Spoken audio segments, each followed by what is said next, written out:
জয় শ্রীকৃষ্ণ। রাধে রাধে। নমস্কার। আজ আমরা জানব অম্বুবাচী সম্পর্কে।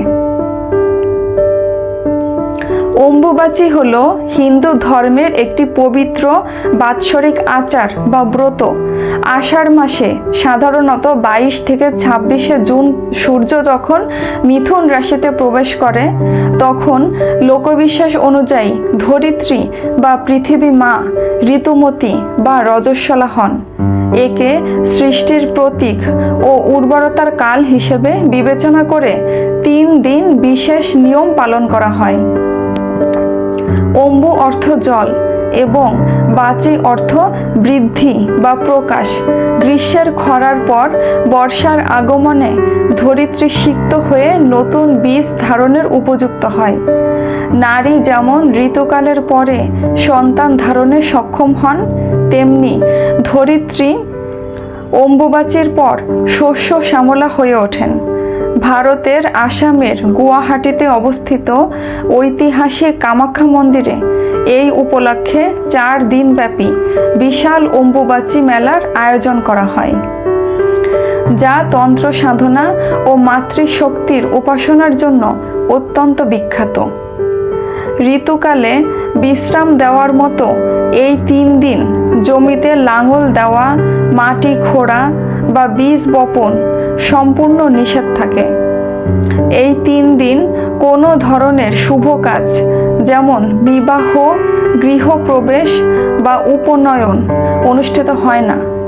মন্দিরে ও গৃহের পূজার স্থানে দেবী মূর্তি বা পট লাল কাপড় দিয়ে ঢেকে রাখা হয়। অম্বুবাচীর 3 দিন বিধবা ও সন্ন্যাসী বা সন্ন্যাসিনীরা আগুনের রান্না করা খাবার গ্রহণ করেন না।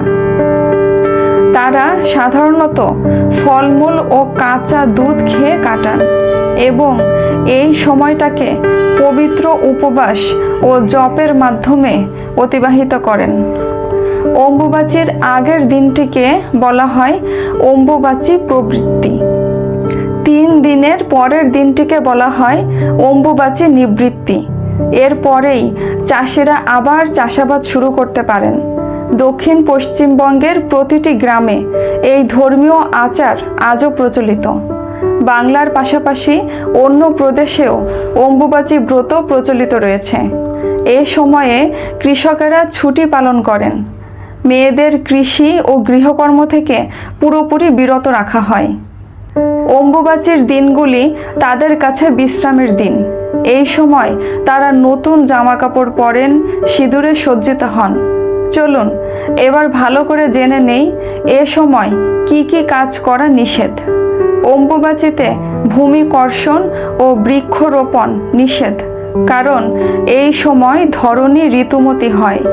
এই সময়ে গৃহপ্রবেশ, বিবাহ ও অন্যান্য শুভ কাজ করা নিষিদ্ধ। এই সব কাজ করলে তা অশুভ হবে বলে মনে করা হয়। এই সময়ে কোনো বিশেষ পূজা রাখবেন না।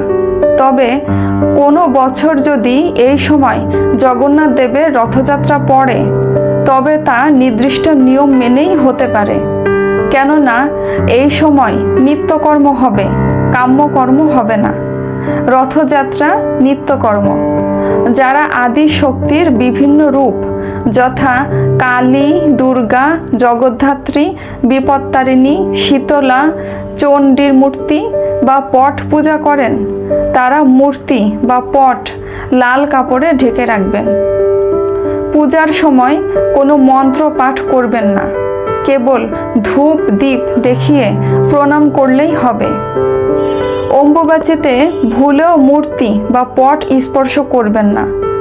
অম্বুবাচীর নিবৃত্তির পর আচ্ছাদন খুলে আসন ধুয়ে দেবীকে স্নান করিয়ে পূর্বের মতো পূজা ও আম দুধ নিবেদন করবেন। তুলসী গাছের গোড়া এই সময় মাটি দিয়ে উঁচু করবেন। যারা শাক্ত মন্ত্রে দীক্ষিত তারা জপ করতে পারবেন, কারণ জপে কোনো দোষ নেই। অম্বুবাচীতে গুরু পূজা চলবে। গুরু যদি নারী হন অর্থাৎ গুরু মা হন তাহলেও পূজা চলবে। অম্বুবাচীর সময় যে কোনো সম্প্রদায়ের দীক্ষিত ব্যক্তিরা মেনে চলুন কিছু নিয়ম। অত্যাশ্চর্য ফল মিলবে। অম্বুবাচীতে গুরু প্রদত্ত নিজ ইষ্ট মন্ত্র যত বেশি সম্ভব জপ করুন। অম্বুবাচীতে সৌভাগ্য কুণ্ডের ধারে গণেশ বিগ্রহ দর্শন করুন ও ভক্তি ভরে পূজা করুন।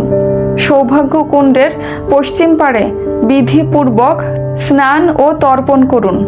অম্বুবাচীতে বিধিপূর্বক অগ্নি স্থাপন করে নিজ ইষ্ট মন্ত্রে হোম করুন।